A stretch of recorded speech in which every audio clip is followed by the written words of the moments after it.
Assalamualaikum warahmatullahi wabarakatuh.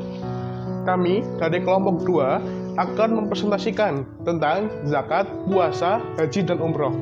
Zakat sendiri menurut bahasa memiliki arti berkembang, bertambah berkah, dan pembersih. Sedangkan menurut istilah, zakat berarti nama dari harta tertentu yang dikeluarkan untuk tujuan mensucikan harta tersebut atau jiwa dengan praktik tertentu. Dan zakat diberikan kepada golongan yang telah ditentukan, yaitu terdapat 8 golongan penerima zakat. Zakat mengutip dari pendapat Sulaiman Rashid, zakat secara terminologi merupakan kadar harta tertentu yang diberikan kepada orang yang berhak menerimanya dengan beberapa syarat tertentu. Zakat dapat diklasifikasikan menjadi 2 bagian, yaitu zakat fitrah dan zakat mal. Zakat dalam Al-Quran dan hadis. Dalam ayat Al-Quran, terutama yang turun di kota Madinah, terdapat beberapa surat yang mewajibkan seseorang muslim untuk membayar zakat, yang telah dijelaskan secara jelas dan tegas. Salah satunya terdapat dalam surat Al-Baqarah ayat 183 dan 184, yang berarti, hai orang-orang yang beriman, diwajibkan atas kamu berpuasa sebagaimana diwajibkan atas orang-orang sebelum kamu, agar kamu bertakwa, yaitu dalam beberapa hari tertentu. Maka barang siapa di antara kamu ada yang sakit atau dalam perjalanan, lalu ia berbuka, maka diwajibkan baginya berpuasa sebanyak hari yang ia tinggalkan itu pada hari-hari yang lain, dan diwajibkan bagi orang-orang yang berat menjalankannya, jika mereka tidak berpuasa, membayar fidyah, yaitu memberi makan orang-orang miskin. Barang siapa yang dengan kerelaan hati mengerjakannya kebajikan, yaitu maka itulah yang lebih baik baginya, dan berpuasa lebih baik bagimu jika kamu mengetahui. Ayat di atas yang menjadikan dasar diisyaratkan bulan Ramadan, dan setelah 1 bulan penuh berpuasa, maka seorang muslim diwajibkan membayar zakat fitrah sebelum zakat mal. Hal ini terdapat dalam hadis Rasulullah SAW memerintahkan kepada kami untuk mengeluarkan sedekah fitrah sebelum zakat mal. Hadis riwayat An-Nasa'i. Selain itu, dalam tafsir Quran surat Al-An'am ayat 141 yang berbunyi, dan dialah yang menjadikan kebun-kebun yang berjunjung-junjung dan yang tidak berjunjung-junjung, pohon kurma, tanaman-tanaman yang bermacam-macam buahnya, zaitun dan delima yang serupa bentuk dan warnanya, dan tidak sama rasanya. Makanlah dari buahnya yang bermacam-macam itu bila dia berubah, dan tunaikanlah haknya dari hari memetik hasilnya dengan dikeluarkannya zakat, dan janganlah kamu berlebih-lebihan. Sesungguhnya Allah tidak menyukai orang-orang yang berlebih-lebihan. Kemudian macam-macam zakat. Yang pertama adalah zakat fitrah. Perintah untuk menunaikan zakat disyariatkan setelah Nabi hijrah dari Mekah ke Madinah, tepatnya pada bulan Sya'ban tahun kedua Hijriyah. Syarat wajib zakat fitrah adalah: yang pertama, Islam; yang kedua, merdeka; kemudian menemukan waktu akhir bulan Ramadan dan waktu awal bulan Syawal, dan mempunyai kelebihan harta. Kadar zakat fitrah. Kadar yang dikeluarkan pada zakat fitrah setiap orang adalah 1 sok atau 2,4 kg beras atau makanan pokok lainnya. Namun, dalam hal ini beberapa ulama fikih memiliki perbedaan pendapat dalam menentukan besarnya kadar 1 sok. Sebagian menyebut bahwa 1 sok terdiri dari 3,2 kg, dan sebagian lainnya mengatakan 1 sok itu besar kadarnya adalah 3,7 atau 3,8 kg. Zakat fitrah menurut ulama Syafi'iyah, Malikiyah, dan Hanabilah berpendapat jika zakat fitrah tidak boleh diganti dengan uang. Pendapat mereka didasarkan atas zakat fitrah yang termasuk ibadah mahdhah, yang pelaksanaannya disesuaikan dengan telah ditetapkan oleh syara. Sedangkan menurut ulama Hanafiyah, memperbolehkan zakat diganti dengan uang. Pendapat ini mengacu pada sisi sosial, di mana seorang mempertimbangkan mana yang lebih manfaat untuk pihak penerima zakat tersebut. Yang kedua adalah zakat mal. Untuk syarat wajib zakat mal adalah pemiliknya Islam dan merdeka. Hak miliknya sempurna, berkembang, mencapai 1 nisab, dan telah genap 1 haul. Yang termasuk zakat mal adalah zakat binatang ternak. Terdiri dari kambing yang nisabnya adalah 40 ekor, sapi atau kerbau nisabnya adalah 30 ekor, dan unta nisabnya adalah 5 ekor. Kemudian zakat emas dan perak. Nisab emas adalah 20 mitkol, yang jika dikonversi dan banyak dipakai di Indonesia adalah 85 gram. Kadarnya yaitu 2,5%. Nisab perak adalah 200 dirham atau 543,6 gram. Kemudian adalah zakat tanaman atau pertanian perkebunan. Kemudian zakat harta niaga, perdagangan. Zakat perdagangan harus memenuhi wajib zakat dan telah mencapai 1 haul. Besarnya zakat perdagangan ialah 1/4 atau 2,5% dari jumlah aset yang dimiliki. Kemudian adalah zakat profesi. Zakat profesi disamakan dengan zakat pertanian, yaitu 5 wasfo beras atau sekitar 653 kg beras, dan kadarnya adalah 2,5%. Mungkin demikian, akan dilanjutkan dengan pemateri selanjutnya. 4. Orang-orang yang berhak menerima zakat. Dalam firman Allah, Quran Surah At-Taubah ayat 60 yang berarti Bismillahirrahmanirrahim, sesungguhnya zakat itu hanyalah untuk orang-orang fakir, orang-orang miskin, harus penerima zakat, para mu'alaf yang dituju padanya, untuk memerdekakan budak, orang-orang yang berhutang untuk jalan Allah, dan orang-orang yang sedang dalam perjalanan, sebagai sesuatu ketetapan yang diwajibkan Allah, dan Allah Maha Mengetahui lagi Maha Bijaksana. Fakir miskin. Fakir ialah orang yang tidak mampu membeli kebutuhan pokok lebih dari 50%, sedangkan miskin adalah orang yang hanya mampu membeli kebutuhan pokok 50% sampai 60%. B. Amil zakat. Amil zakat merupakan mereka yang ditunjuk pemerintah untuk mengurus segala sesuatu urusan zakat. C. Mu'alaf merupakan orang-orang yang perlu dijinakan hatinya atau digunakan hatinya. D. Rikab atau budak atau hamil sahaya. Dalam Al-Quran, budak pilihan laki-laki disebut abid, sedangkan budak perempuan disebut amah. E. Orang yang tak menerima zakat selanjutnya adalah fisabilillah, yang bisa diartikan sebagai orang-orang yang secara sukarela berjalan di jalan Allah. G. Ilmu sabil.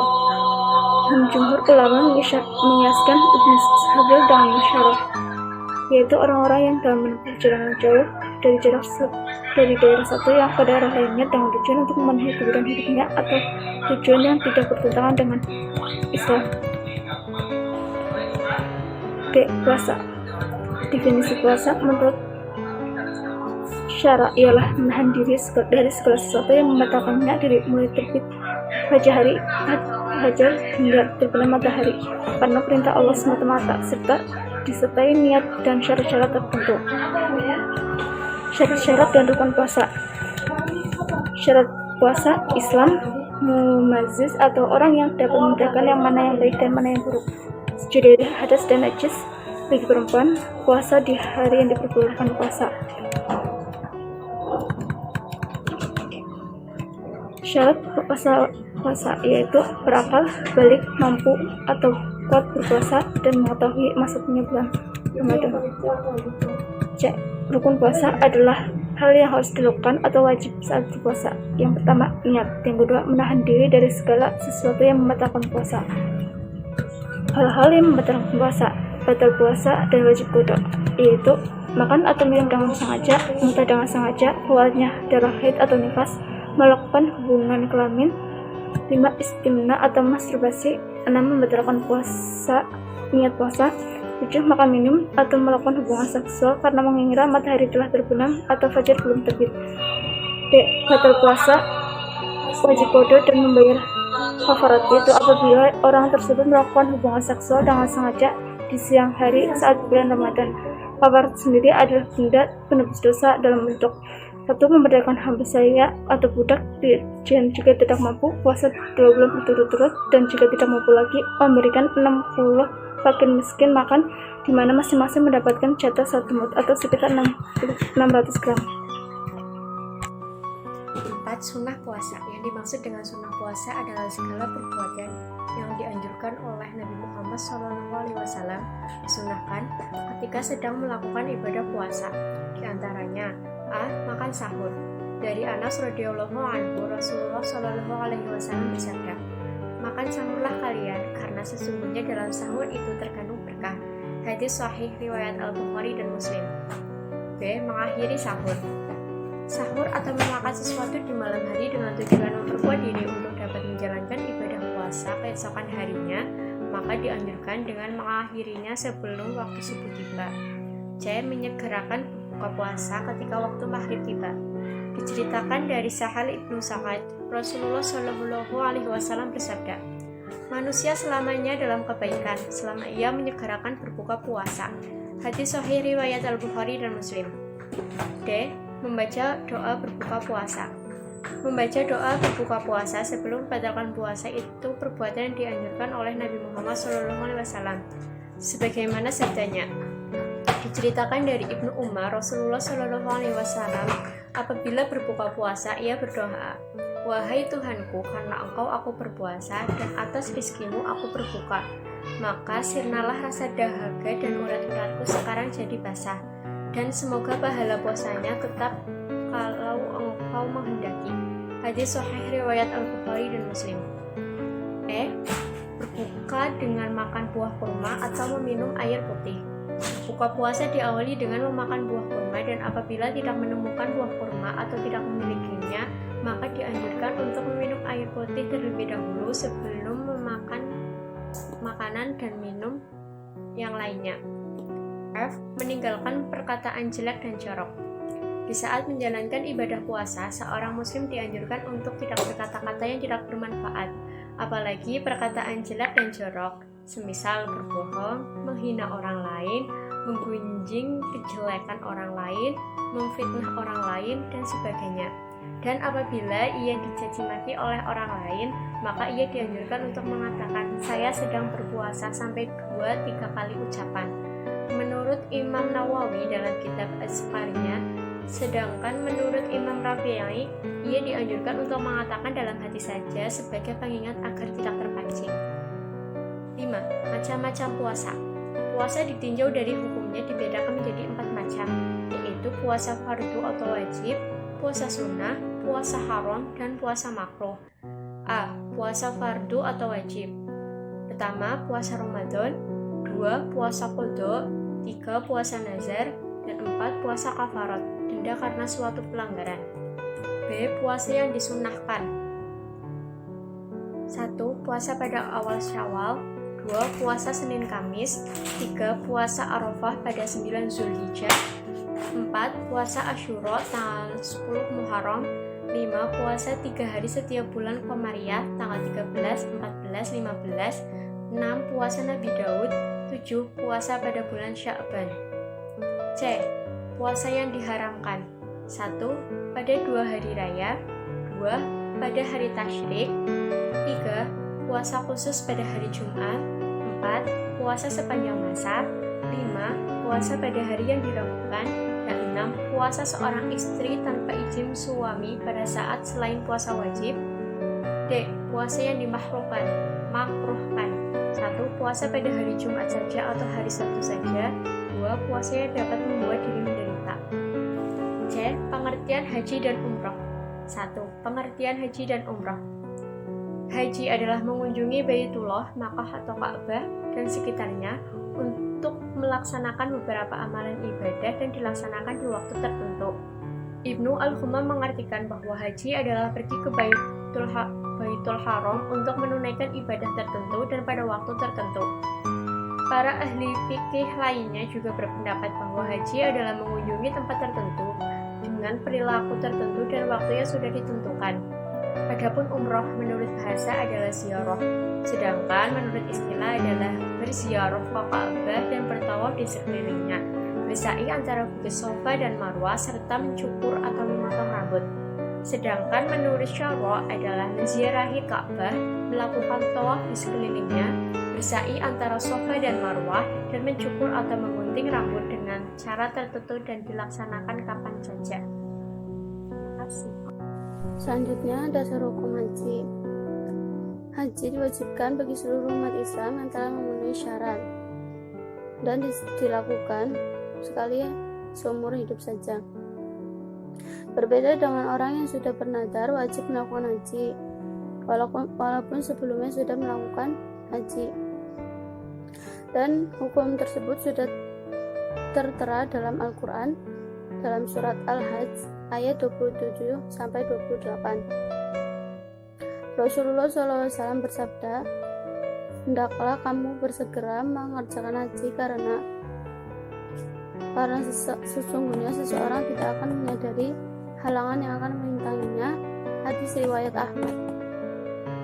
Yang ketiga, macam-macam haji dan umroh. Macam-macam haji dan umroh ada 3, yaitu haji ifrad, tamattu, dan qiran. Ifrad dilaksanakan secara sendiri-sendiri, haji terlebih dahulu atau umrah yang terlebih dahulu. Selanjutnya haji tamattu. Haji tamattu melaksanakan umrah pada bulan-bulan haji, lalu diikuti dengan ihram untuk haji pada tahun itu juga. Haji qiran yaitu berihram dari mikot untuk haji dan umrah secara bersama-sama. Yang keempat, rukun haji. Rukun haji adalah sesuatu yang apabila tidak dikerjakan sesuai ketentuan maka ibadah haji tidak sah. Rukun haji dalam pandangan Imam Syafi'i ada 6, yaitu ifrad, wukuf di Arafah, tawaf al-ifad, sa'i antara Safa dan Marwah, mengundurkan atau mencukur rambut, dan yang terakhir tertib atau berurutan. 5. Wajib haji. Wajib haji ada 4. Ihram dari mikot, melontar jumroh, ula, wusta, dan akobah, mabit di Musdalifah dan Mina, tawaf wado bagi yang akan meninggalkan kota Mekah. Rukun umroh menurut Imam Syafi'i ada 4, yaitu ihram, tawaf, sa'i, dan tahlul. Adapun menurut madhab Hanafi, rukun umroh hanya tawaf. Menurut Maliki dan Hambali, yaitu ihram, tawaf, dan sa'i. Wajib umroh berbeda-beda menurut imam madhab masing-masing. Menurut madhab Syafi'i hanya 1, yaitu niat ihram dari mikot. Menurut Hanafi, sa'i dan tahalul. Menurut Imam Maliki, tahalul saja. Dan menurut Imam Hambali, tahalul dan berihram dari mikot. Terima kasih.